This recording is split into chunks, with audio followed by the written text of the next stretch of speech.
Kansas State's predicted to get to 9 wins this season. That's a tough task for Collin Klein in year one. Or is it? You are Locked On Kansas State, your daily podcast on the Kansas State Wildcats, part of the Locked On Podcast Network, your team every day. Yes, welcome on into this bonus episode of Locked On Kansas State, Rauh and Jon Grove of GoPowerCat.com. On this episode, I'm your host, Christian Rauh. Hit that like and subscribe button, bringing you Wildcat coverage like nobody else. On this episode, our friends at FanDuel have gave the win totals for the Big 12. Where does Kansas State sit? Where's the rest of the Big 12 sit? And can they get to that mark? Of course, we're going to also ask what a success and a failure of a season could look like for year one of Collin Klein. We're going to do that all on this bonus episode right here on today. John, our friends at FanDuel said Kansas State over under win total, 8.5 wins. So in other words, they believe Kansas State can go 9-3 in the regular season this year. Let's start right there. Initial reaction. Is this team good enough to get the 9 wins in Collin Klein's first year? Yeah, I think that's the short answer. To be completely honest with you, Christian, I'm looking at the schedule, as many people often do when it comes to looking at odds. There's a pretty easy trick, and I'm looking at it for several Big 12 teams where you can easily make the case and take those odds as far as hitting the overs. I'm not recommending it whatsoever, but you look at K-State's schedule, it is a little bit difficult to notice what other losses on the schedule. Like, sure, you could look at a Houston because chances are they could be higher than K-State when it comes to the preseason rankings and all that stuff and the amount of production they return. We can talk about that on the next segment or two, but this is the type of schedule where it leads me to believe that there are several wins, but at the same time, this is Collin Klein's first year. Maybe there's going to be some growing pains as well, and maybe there's some things that don't necessarily come into fruition all that quickly. So, maybe then you can look at and see maybe there's a loss or two down the road as well that maybe K-State comes up just short. But I'm under the assumption that 8-4 is probably the floor for this football team this season. And maybe this is just me overselling myself like I have throughout these past few years. But this is the type of roster I believe that needed the fresh change, the new injection and into their vines or something like that. This is where I think things could really change for the better for sure.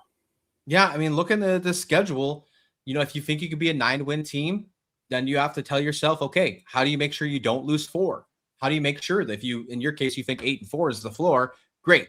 We got to make sure for win-loss total, we want to get 9. So you think you can take care of Nichols. Obviously, that seems pretty fair. Washington State and Tulane, I think you can put yourself in a good situation in non-conference. I think there are going to be some really interesting games there, though. I do think that Washington State's talent is a lot better than a lot of people are giving credit for. I don't know if it's good enough for them to beat Kansas State, but I do think that one's not as an easy of a non-conference game a lot of people are giving credit to. And then the Tulane game, we know what happened a few years ago in that one. So I do think that's the non-conference slate is a little more difficult than I think a lot of people are looking at.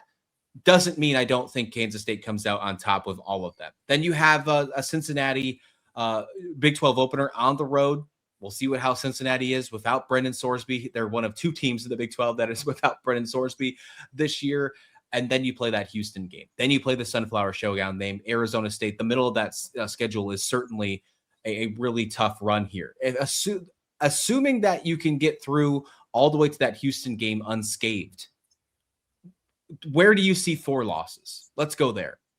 Where is the 4 most likely losses to make sure that to see if this team is not a 9-win team? So let's try and be devil's advocate here. Let's try to get this team below 9. Where do you see the most likely losses on the schedule? Okay. Houston is definitely one I could see like right out of the blue. And the main reason for that is Willie Fritz. He has had K-State's number, and he continues like every time when he's at a new school, he'll start off a little slow out of the gates, but when year 2 and year 3, that's when he'll usually pick things up, and he's certainly done that at Houston. And they got a lot of returners coming back, a lot of I believe they have the best quarterback wide receiver duel not only in the Big 12, but one of the best in the country. Um, they got a lot of defensive prospects back and a whole lot, and really a lot of edge rushers that can almost assuredly get from one side of the field to another.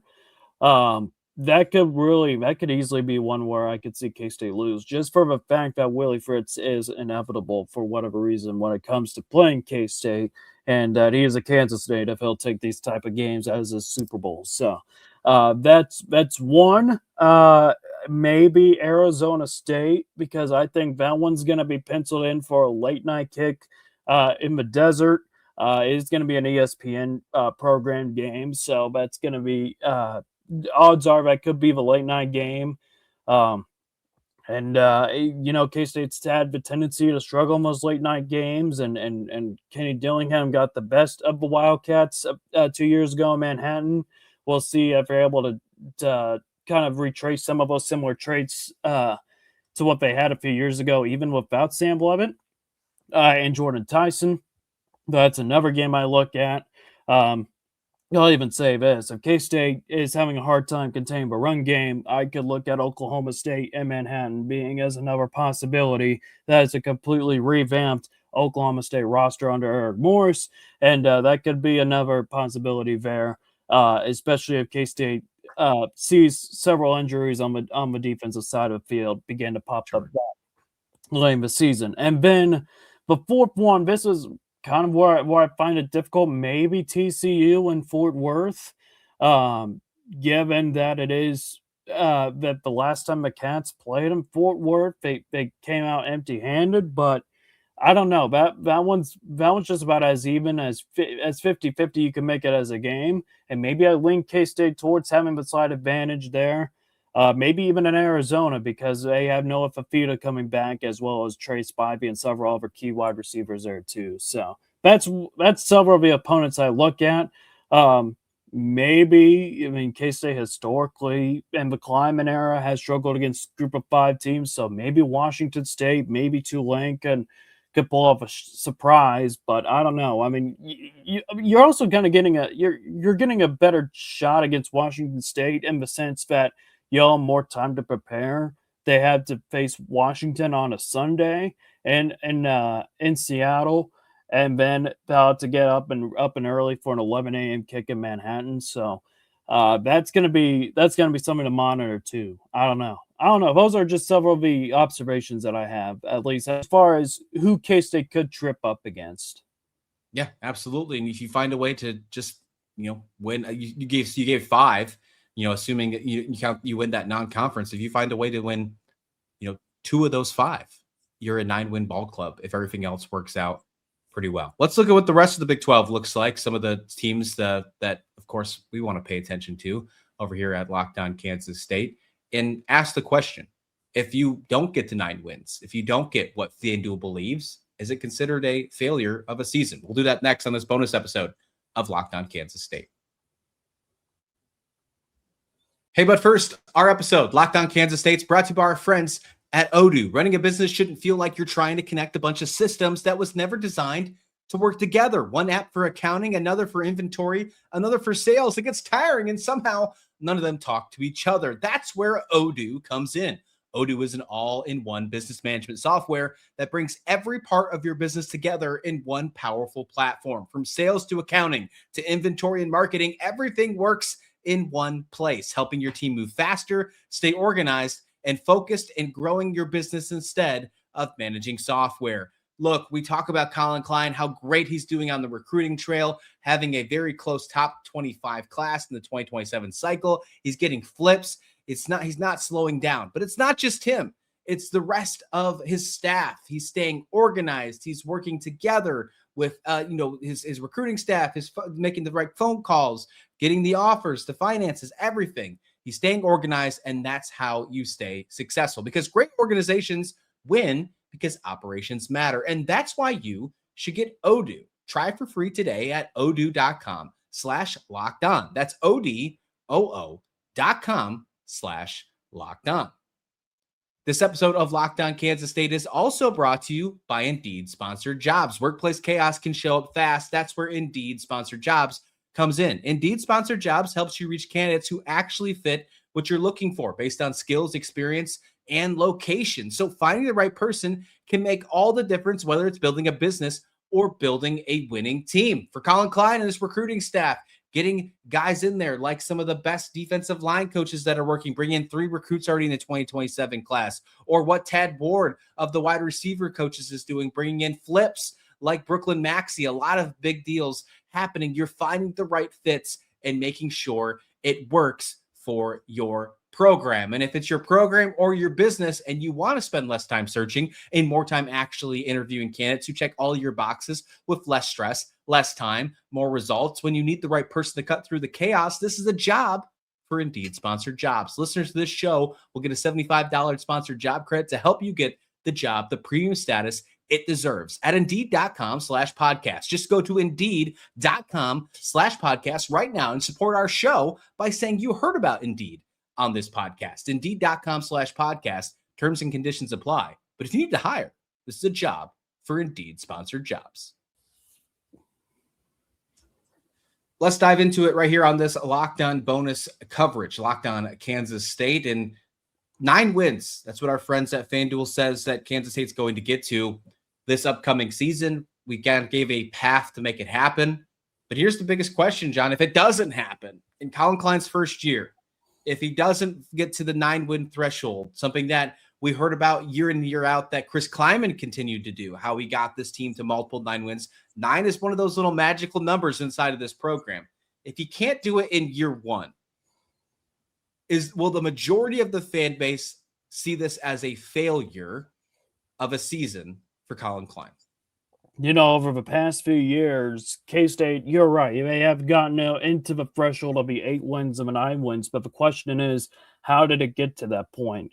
What were the wins and what were the losses that make it a season? Obviously, you can look at it 2 years ago when K-State was ranked time preseason. They were, I believe, in the top 15 before going into Provo, Utah, and getting a shellacking. And then really later on in the season, things just continued to dwindle with the loss to Houston, Arizona State. And you ended up playing against records in the Rape Bowl that I think that was likely one of the indications that was a disappointment. But I'll use it in this year's stance because I did say 8-4 was the floor for this football team. And there is the possibility that could be the case. But with so much momentum and with so much riding high on the fact that this is Avery Johnson's last chance to flourish in a purple and silver jersey, possibly. Again, we don't know what the 5-for-5 rule is going to be, and I'd imagine if that happens to be the case, and then maybe we could see a Will Howard scenario playing out. That's not me knowing anything. That's just stuff like that. But knowing that you got all the weapons necessary on the offense, a lot more depth than there has been in years past. You should have supposedly better special teams, and really just overall a coaching staff that has had given a fresh injection to this program. Whereas you look at in years past, that things have become a little more stale and predictable at times. I think it would be a little bit of a disappointment if K-State finishes 8-4, just given several of those key aspects I mentioned there. But I mean, if it is 8-4, like just say if it is 8-4, I wouldn't say that's a complete knack on Collin Klein because you went 8-4 in your first year as a head coach. That would be pretty impressive. But nonetheless, you did trip up in some games that you were probably more expecting to win during the preseason. And maybe that's where several of the people look at it from that specific angle, and maybe Avery doesn't have the type of standout season many were anticipating as well. So that's kind of my long-winded answer to say Yeah, it's a disappointment, but I also look at it from several different vantage points. And now that you have a first-year head coach in Collin Klein, you can look at it from that angle too. Looking at some of the rest of the Big 12 when it comes to win-loss totals, Kansas and Iowa State, Farmageddon, Sunflower Showdown, things like that, both are seen at over under 5.5 wins. Out of those two, out of Kansas and Iowa State, which one is more likely to be bowl eligible this season? I don't know if either of them are going to get bowling, but I would probably slightly lean towards KU, but that's not saying a whole lot. I'm giving them the benefit of a doubt because Iowa State returns nobody. It's going to be a completely new staff, and it's going to be I'd imagine it's going to be a little bit difficult, but yet intriguing to see how the entire roster is able to all come together for Iowa State. And maybe that could be another loss where we aren't seeing with K-State's schedule, because Iowa State late in the season, that could be a little bit daunting, their names late in the year. But yeah, I'll give Kansas a benefit of doubt, mainly in the sense that they don't have that much roster turnover. And the guy who created all those turnovers, and Jalen Daniels, is gone. So you got that opportunity. You got Andy Kolenecki returning as the offensive coordinator. I don't love that schedule, though. I don't love that schedule for Kansas, because you not only got a big-time rival, Missouri, coming to your house, you go to London to play Arizona State, so now you got to worry about the European travel and all the distractions that can come out of there.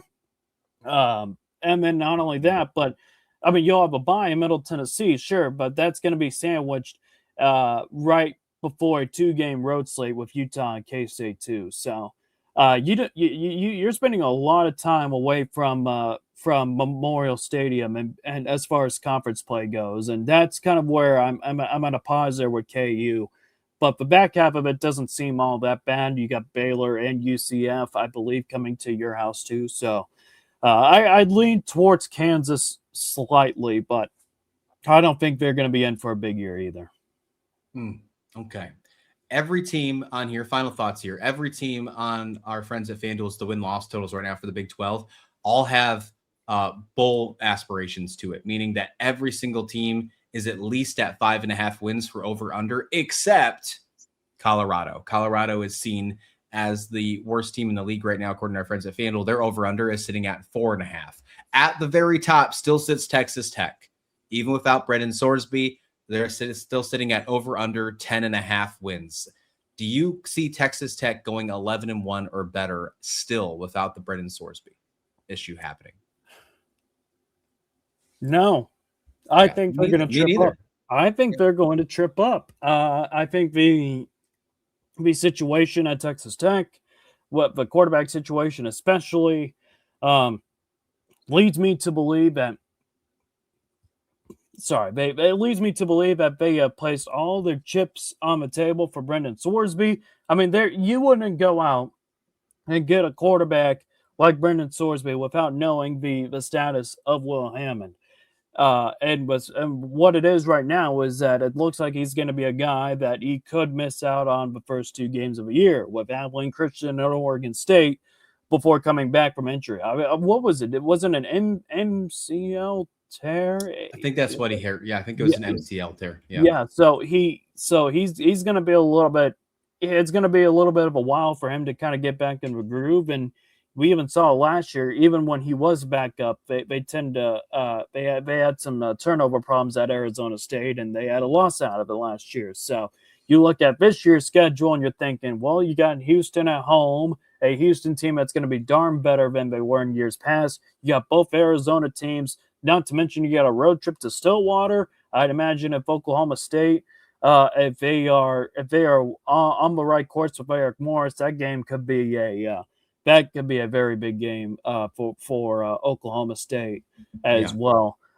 So those are some areas, and maybe because we've seen wilder things happen in the Big 12 too. Maybe they could have that Texas Tech Colorado game under the lights in Boulder, and maybe something chaotic happens there too. I'll take my chances on there'll be at least one slip up for Texas Tech. I don't think it's as guaranteed as it's been. And even with Brandon Sorsby as a quarterback, Christian, I'm going to be completely honest. I don't think they were. Brandon Sorsby, he's overrated. He's overrated. So, can I bring up one more though, Christian? Sure. What are they doing with BYU at 8.5? Yeah, I found that interesting as well. I was interested there. They good offense, good defense. Yeah, they're underrating BYU here. I think they are. Like they got a lot of returning prospects coming back, and they do lose Jay Hill to Michigan, so maybe that does bring up a question on how legitimate that defense will be without his presence. But the schedule itself, I mean, you could look at that and try and see what are the losses. Notre Dame could be one, Utah could be one. But outside that, what are the other losses there on that schedule? Maybe TCU, if they're able to get things going with Sonny Dykes. That game's in Fort Worth. But I'm having a hard time seeing where the third and the fourth loss would be for BYU. And for BYU especially, like you would have to have a lot of bad things going against you if you go below 8.5. Yeah, so unless you believe in sophomore slumps for Bear Bachmeier, I'm with you. I mean, this is a team that won 12 games last year, 12-2 on the season after their bowl games. I'm with you. I don't think they're a lower than 8-win team. I think, as much as I hate to say it, I think they have a better shot of going 9 or better than compared to Kansas State does, looking at their schedule and, you know, the type of roster they are bringing back. You know, Kalani Sitake seen as one of the best coaches in all of college football, let alone the Big 12. So I'm with you. I think they're underrating them for sure. And then another one is Houston at 7.5 too. Egregious. That is egregious, and maybe that's in the sense that Willie Fritz he has gotten the program back to some better footing, but they did have some slumps, like a loss to West Virginia late last year. Like those are some inconsistent results, but even for a schedule like Houston, like they get Oregon State, Georgia Southern in non-conference play, and then you get Oklahoma State at home. The road trips you got, maybe the road trips, that's probably what they're looking at, because they get Texas Tech, K-State, Utah, and maybe Colorado as the road game. West Virginia will be another difficult road game, so that's probably where they're getting that at. But I don't see that being the case. I think they're getting heavily disrespected here. It probably wouldn't surprise me if Houston is one of those teams that is also heavily disrespected by the media polls and the Associated Press more specifically before the season. So yeah, I think BYU and Houston. If you're looking for any opportunities there, I mean, those are probably your best opportunities there. Yeah, it could be a little fun little parlay, maybe to get some over-unders in there. That might be something that I do over there on FanDuel. Make sure to check them out over at FanDuel. Check out the win totals and so much more, because they are certainly interesting inside the Big 12. Let us know your thoughts. Is Kansas State a 9-win football team next year? Do you believe they can do that? And if not, is that considered a failure? I want to hear your thoughts in the comment description below. Make sure you check out what Jon Grove has got going on over at gopowercat.com. Like and subscribe, and we'll see you back here next time, right here on Locked On Kansas State.